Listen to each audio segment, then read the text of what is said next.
Fíjate que en México se ha cubierto este tipo de noticias desde hace mucho tiempo. Aquí en Chile es un fenómeno que se viene dando hace rato, pero que está en evolución. Y lo que sucede en México es que se generan estas especies de tumbas narco ultra lujosas, pequeños castillos, pequeñas mansiones. ¿Podría suceder lo mismo en nuestro país? Quiero la opinión experta de Ainhoa y de Ignacio. Impresionante, es increíble. Mira esas imágenes. Muy bien el equipo periodístico ahí de Telemundo. Alcancé a notar de lo que tienen: paneles solares, cerveza, internet, muñecas, vigilantes. Wi-Fi. Eso es muy importante. Wi-Fi. Cámara. Servicios básicos. Servicios básicos, cámara. Pero lo que no tienen, me lo apunta mi compañera Carola Bretauer, me dice, pero no tienen nombre, no tienen identidad. Ainhoa, explícanos por favor por qué hay ahí.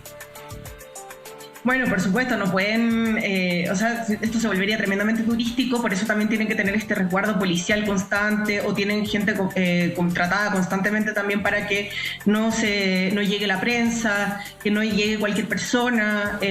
Yo les decía, no es de acceso abierto, no es que cualquier persona pueda entrar, nadie puede entrar, solamente quienes tienen tumbas ahí o quienes van a participar en los ritos funerarios tienen acceso a las tumbas, pero no puede entrar cualquier persona, porque claro que tienen que cuidar ese anonimato.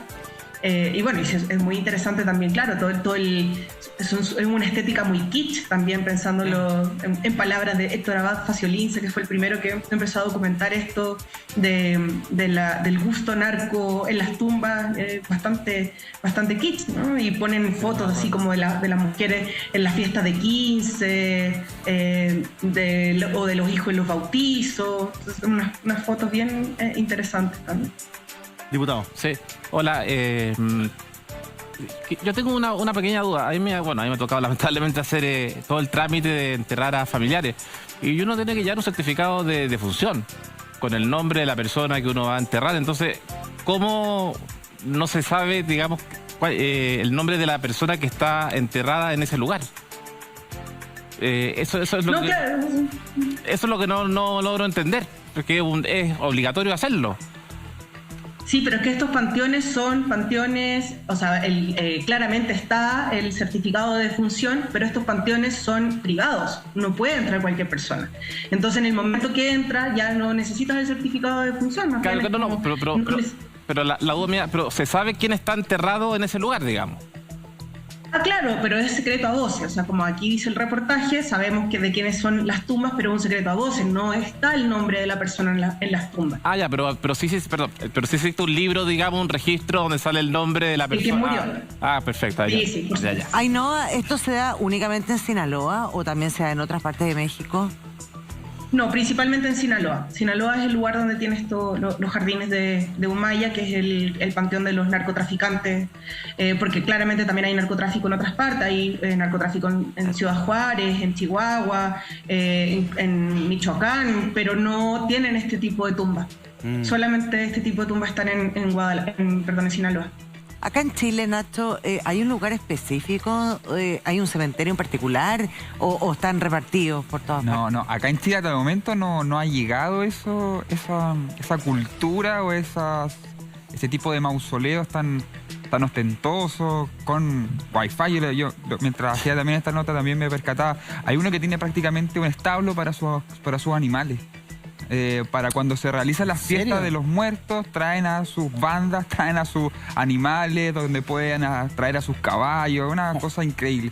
Acá lo que se da mucho y que se ha visto y que también hemos hecho notas son de las animitas de las muertes donde han fallecido algún tipo de narcotraficante. Está la de la Rachel acá en Santa Julia, acá en la comuna de Macul.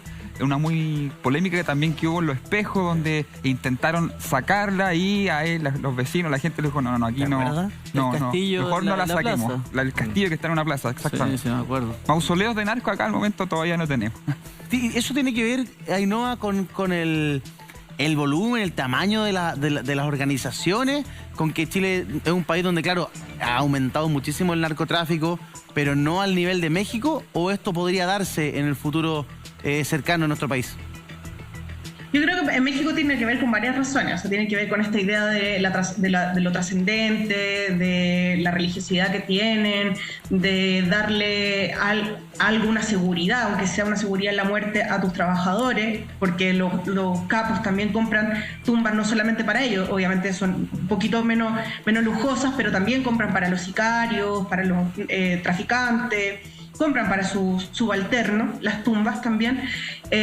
También tiene que ver un poco, como decía Ignacio, que esto es narcotráfico, bueno, que acá en México en general, no solamente, o sea, en México en general creen mucho en que en el Día de Muertos vuelve la persona. Sí. Entonces ya están tradicionalmente la gente pone en sus casas estos altares donde le ponen la comida que le gustaba, le ponen el alcohol que tomaba, sus gustos, algo que le gustara en vida, y arman estos altares para la gente porque se cree que el 1 de noviembre vuelve el muerto a la tierra a visitar a sus familiares. Entonces también tiene que ver con esto, por eso piden que sean enterrados junto con sus animales o poner a los animales al lado.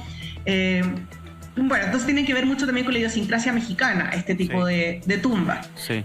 También se dan en Colombia, que en Colombia no pasa tanto el tema del rito de Día de Muertos como pasa en México, y sí tenemos también tumbas bien lujosas en Colombia. Claro.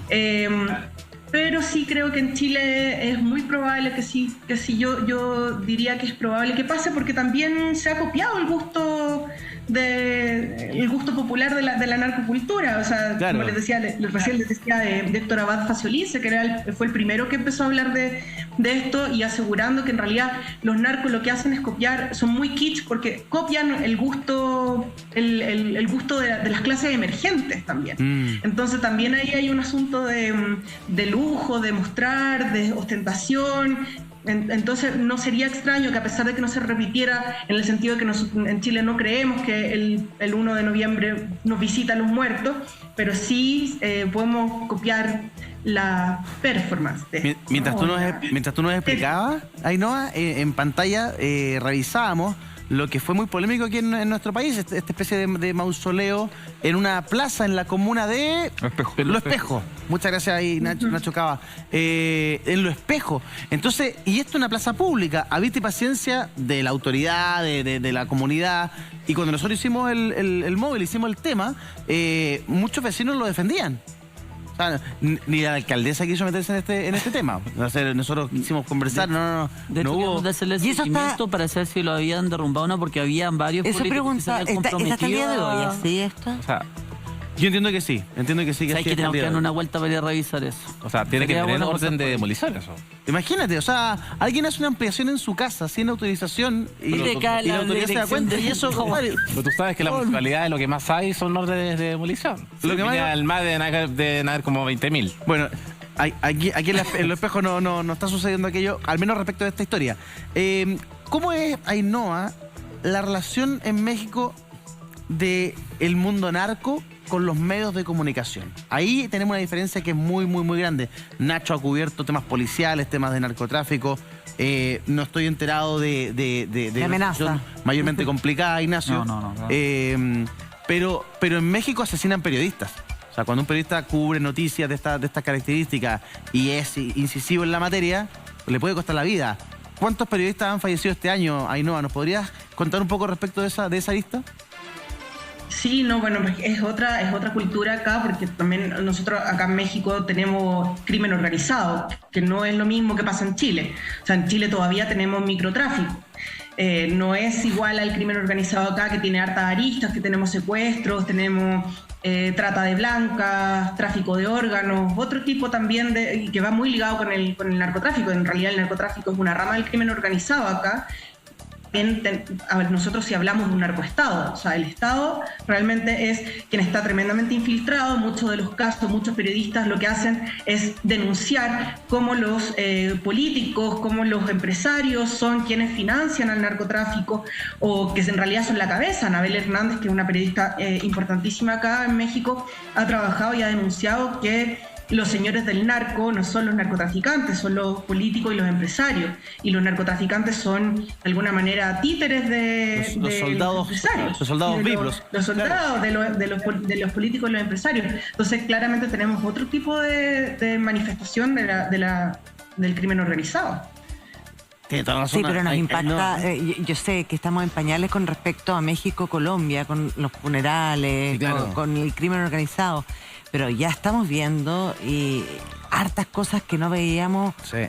O sea, hace 5 años no veíamos fuegos artificiales en los funerales, no veíamos estos recorridos, o sea, no veíamos lo que tú nos mostraste en la nota, Nacho, y en muy poquito tiempo ya se ha instalado esta cultura, porque lo que veíamos en Los Espejos, esto que construyeron Los Espejos, me hace todo sentido, el simbolismo, la santidad de los muertos, porque los ponen y los dibujan como si fueran realmente ángeles, como si estuvieran en el cielo. Eso no se veía hace súper poquito atrás. Sí. Me ha tocado mucho hacer este tipo de notas y ir a ver el tema de los velorios, porque provocan, obviamente, malestar en la comunidad, en los vecinos, provocan cortes de tránsito, en las noches no pueden dormir y ya de hace muy poco, el año pasado o antepasado, ya se generan estos trabajos, por ejemplo, con Carabineros, con la Subsecretaría de Prevención del Delito, para poder ir controlando estas situaciones que se provocan en los velorios y después en el cortejo, que es finalmente que hay disparos, que hay consumo de drogas, que hay delitos flagrantes en el lugar y que, bueno, se está intentando fiscalizar y poder controlarlo un poco. Claro. Ignacio Oliva, gracias por acompañarnos esta tarde aquí en el programa. Que esté muy bien. Chao, muchachos. Nos vemos. Ainhoa Vázquez, un abrazo a la distancia. Gracias por estar con nosotros. Profesora e investigadora de la UNAM, Universidad Nacional Autónoma de México. Maneja estos temas a la perfección. Siempre un gusto conversar contigo, Ainhoa. Igualmente, muchas gracias. Que estés bien.